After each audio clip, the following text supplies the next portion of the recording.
Salam alaikum à tous les supporters algériens du monde entier. Y avait-il carton rouge pour Messi lors de ce match entre l'Algérie et l'Argentine, un premier match des phases de poule de cette Coupe du Monde, remporté par l'Argentine 3-0 avec un triplé de Lionel Messi. Donc là, au niveau des réseaux sociaux, des médias sportifs, du monde entier, on s'interroge, est-ce que Messi a un traitement de faveur par rapport à ce qui s'est passé lors de ce match-là et la faute, cette faute qui a été faite sur Aïssa Mandi, capitaine de l'équipe nationale d'Algérie lors de ce match-là, euh, une faute qui a eu lieu à la 32e minute, c'est-à-dire que l'Algérie était menée déjà 1-0, mais à la 32e minute, un carton rouge peut changer la donne du match. Alors, je ne dis pas que l'Algérie serait revenue au score, aurait gagné, ou alors est-ce que l'Argentine aurait tout de même gardé l'avantage durant ce match-là? Mais c'est sûr que la tournure du match aurait pu changer. C'est une réalité. Ça, on va pas se le cacher. Même si dans un live, j'ai dit que même à 10, vu ce qu'on a montré lors de ce match, c'est-à-dire le manque de motivation, on était froid. On le dit, Blarbia Berdin Globe. Personnellement, on n'a pas compris, même tactiquement, on n'y était pas du tout. Alors certes, oui, nous avons eu la possession du ballon. Si on regarde les stats, nous avons eu 583 passes contre 555 contre l'Argentine, championne du monde. On parle de l'Argentine, championne du monde, qui a perdu que 5 matchs en 80 matchs. Même si on a bien vu qu'il y avait une différence de niveau, mais n'empêche, pourquoi il y a une différence de niveau? Parce que on n'a pas montré grand-chose. Il y a eu une faillite tactique, une faillite technique, un manque d'ambition, un manque de motivation, manque de rigueur, de discipline sur le terrain. Un entraîneur complètement à la ramasse, et c'est pas la première fois. Zéro tir cadré sur 6 tirs. Si on enlève le but de Fares Shaibi, parce que même pour le but de Fares Shaibi, il est hors jeu d'une épaule. Et d'ailleurs, la FIFA va sûrement changer ce règlement après la Coupe du Monde. À l'avenir, un joueur qui est sur la même ligne, même il dépasse de la tête, de l'épaule ou du derrière, le but sera accepté. Donc ce but, finalement, même s'il est légèrement hors jeu, aurait pu être accepté. Certains arbitres auraient pu l'accepter. Et en plus, il y avait 0-0. C'est pour vous dire, il y a eu des tournures quand même dans ce match, malgré le fait, je le répète une fois de plus, pour moi, on n'a rien montré. Et malgré tout, nous avons plus de passes dans ce match-là. 53% de possession, plus que l'Argentine. Alors certains diront oui, mais vous étiez mené, donc c'est normal. C'est vrai qu'à la sortie de Lionel Messi, l'équipe a reculé, hein, d'Argentine. Elle a reculé, mais elle a reculé déjà quand il était là, au moment du troisième but. Donc c'est une réalité, on est d'accord. Les corners, il y en a eu deux de chaque côté. Il y a eu plus de fautes du côté argentin. Mais la question qui se pose, est-ce que certains joueurs ont des traitements faveurs? Je dirais même certaines équipes, parce que dans ce match-là, il y a eu de grosses fautes qui n'ont pas été sifflées. Il n'y a pas eu de carton. Plusieurs fautes contre les joueurs algériens. Je ne suis pas en train de dire l'arbitrage ceci, cela. Le pire, quand j'ai parlé de cet arbitre, on l'appelle monsieur 18 minutes, hein, on se rappelle de cette demi-finale Algérie-Qatar, à la Coupe arabe 2021, sous l'égide de la FIFA. Cet arbitre-là avait déjà rajouté 9 minutes, alors que on était mort de rire ce jour-là, parce qu'on ça n'existait pas encore autant de minutes. Après, dans le temps additionnel, maximum c'était 5 minutes en temps normal. Et on est allé jusqu'à 18 minutes de plus, tellement ils voulaient faire gagner le Qatar, pays organisateur.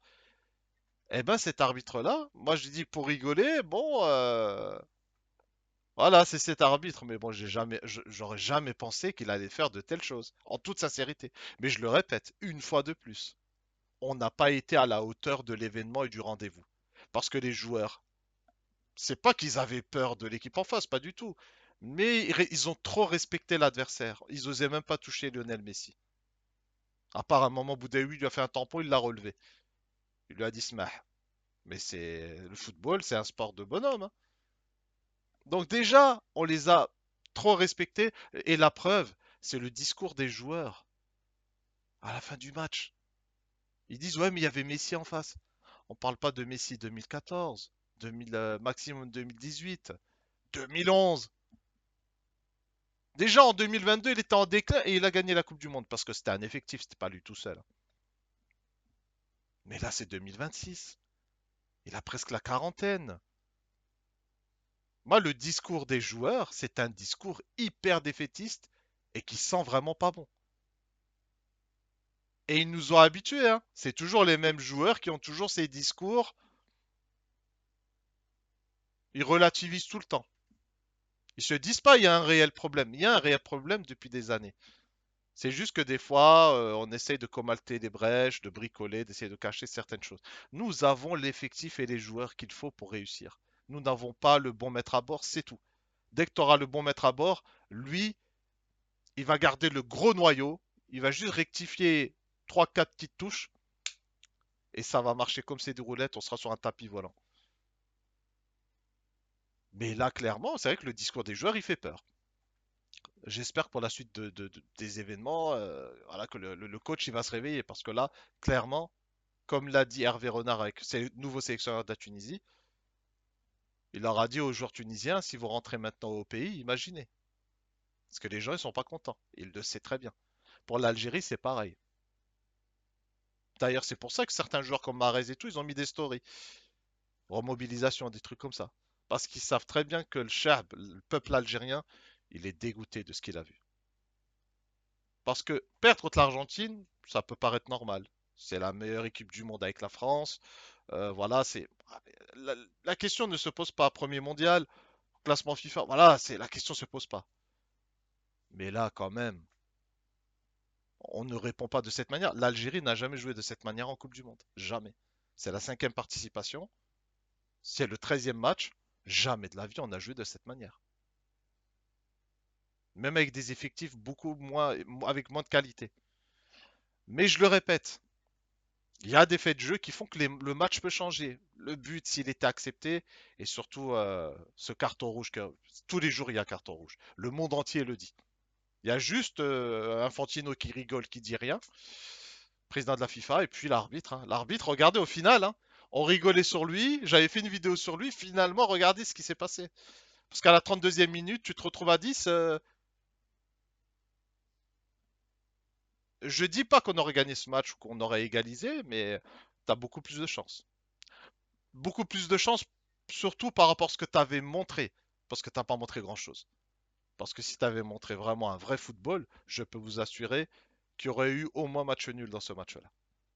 Au moins match nul.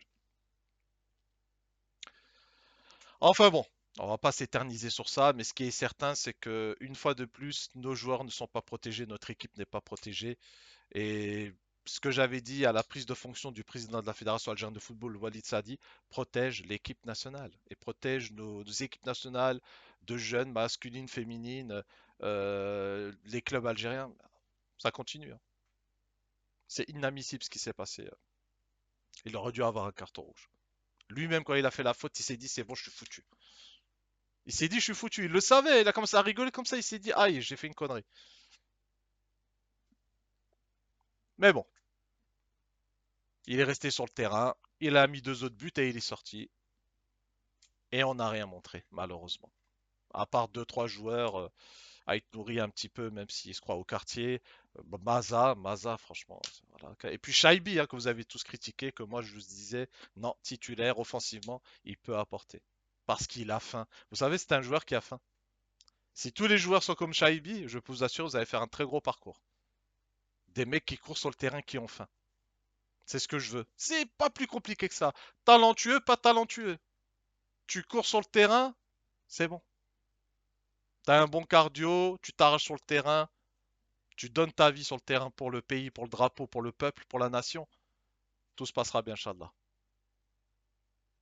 Mais je vous le répète, l'arbitrage, j'avais dit pour rigoler, ah c'est monsieur 18 minutes, mais c'est à croire qu'il a gardé une dent contre nous celui-là. Et il s'en est rappelé 5 ans après. C'est hallucinant quand même. Inch'Allah khair pour l'avenir et notamment pour ce match contre la Jordanie et par la suite contre l'Autriche. L'Autriche, nous avons un contentieux à régler, mais pour avoir cette finale de deuxième place dans ce groupe et pour se qualifier, Il faudra d'abord battre la Jordanie. Et la Jordanie, ce sera pas facile parce que pour eux aussi, un qui tout double. Voilà. Allez. Tahiyya Jazair, Allah yarham Choueda. Mettez-moi en commentaire ce que vous en pensez. Abonnez-vous, likez au maximum, partagez la chaîne, partagez la vidéo.